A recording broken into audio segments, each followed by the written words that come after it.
Hey guys, welcome to my channel. Welcome back if you're not new here. Today I'll be showing you how to do bra strap butterfly locks in the color burgundy. You first want to start by creating a foundation, which is what I'm doing here in this clip. I usually do free parts, which is what I'm doing here, which is just little oval parts with no real direction. You can do free parts, triangle parts, you can do box parts. It's really just your preference or your client's preference. I usually do it based on like head size or just whatever me and my client feel like that day.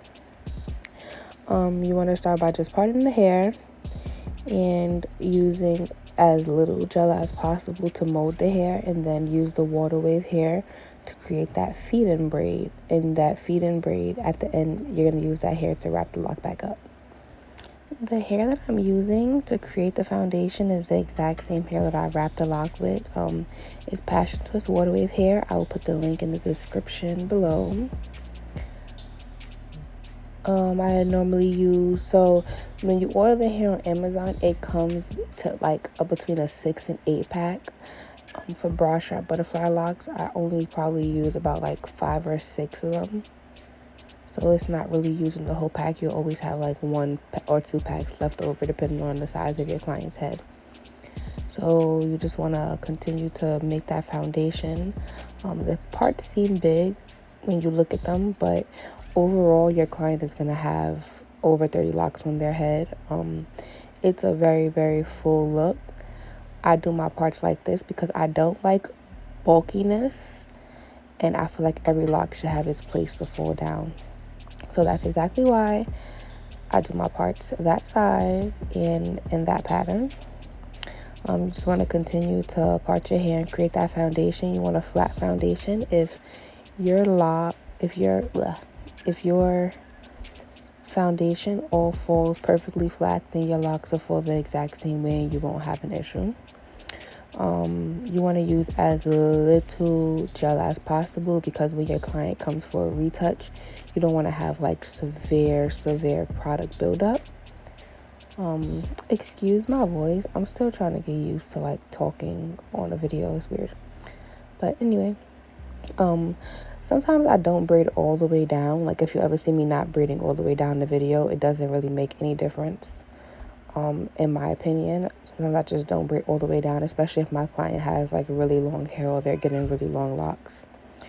But you want to continue to make that foundation, and you want to make sure that nothing is too tight. This part doesn't have to be tight at all, because when you go back and wrap your locks up, that part will be a little bit tighter. You want your client to be able to style their hair immediately after their locks are done, if that's what they feel like doing. When you order your hair, you want to always get 18 inches. I get that question a lot, like how many packs and what inch. I always have like a plethora of hair, so I never really have like an issue with like running out of packs of hair. But I always try to keep at least 16 packs on hand when I'm doing a head, just in case you can never have enough. But typically I don't really use too much hair, and I always use 18 inch. 22 inch tingles too fast, and 14 you just end up using way more hair than you really need to. It's pointless. But yeah, you wanna just make sure you're using the correct hair. I do not use hair from the Beauty Supply store. I can't stress that enough. The link to the hair that I use will be at the bottom. But honestly, the hair that you use really is just not, it's not the main important thing. It's really your wrapping technique. So what I do is I wrap 5 times at the top tightly, and then as I go down, every time I wrap my lock, I use my thumb to create a loop. Even if I don't create the best loop or the most perfect loop, I just still use my thumb to make a loop every time I wrap the hair. That's what makes my locks fluffy and distressed. I don't worry about making sure the lock is like super duper tight. I just make sure I worry about making the lock look distressed and making sure the client's hair isn't poking out and that the lock doesn't move up and down.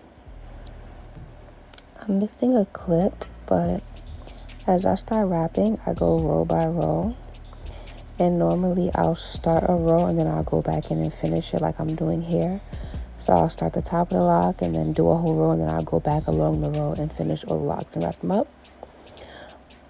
That I feel like that's the quicker, that works for me to make me go faster. I don't know if it's like a mind thing, but I normally finish my bra strap butterfly locks in literally 2 hours. If they're smaller parts, it's 3 hours.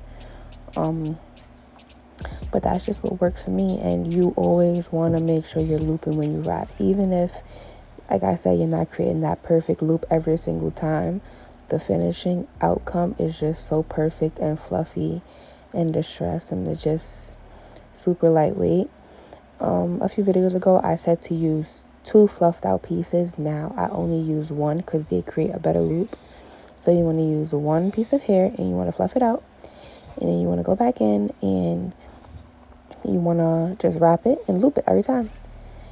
And I'm going to make another video on how the updated way that I do waist length butterfly locks. But this is just like a mini tutorial on my bra strap butterfly locks. You always want to make sure your client puts their head up straight and make sure that all your locks always fall at the same length, just to ensure evenness and make sure everything is in tip-top shape and that everything is perfect. All right, y'all, I'm gonna just let y'all watch the rest of the video.